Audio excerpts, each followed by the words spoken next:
Morhafagak besoa galdu zuen Homsen. Orain Siriatik datozen zaurituen arduraduna da. Bere sendiak Siriatik ihes egin du orain dela oso gutxi eta orain ez dute dirurik aurrera egiteko.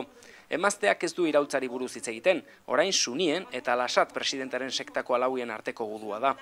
Morhafek hiriko ospitale nagusira bidali gaitu. Tripolin 120 borrokalari zaurituta daude une honetan.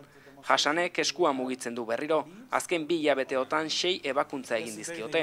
Al-Assaden soldaduen aurka borrokatzen jaso zuen tiroa, Alaren laguntzaz, garaipena gertu dagoela dio. Ondoan, Fahid tanka noiz sendatuko zain dago, borrokaralen bailen itzultzeko. Orain dela 8 hilabete heldu zen manifestazio bat babesten aritzela frankotiratzaile batek belaunean tiro eman zion.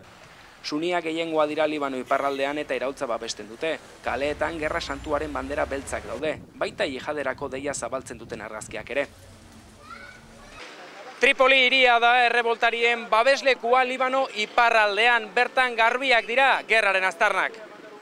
Libanoko konfesioen arteko oreka oso delikatua da. Xiak gobernuan daude Hezbollaren eskutik eta Al-Assadekin bat datoz, eta kristauak neutralak dira krisia hasi zenetik.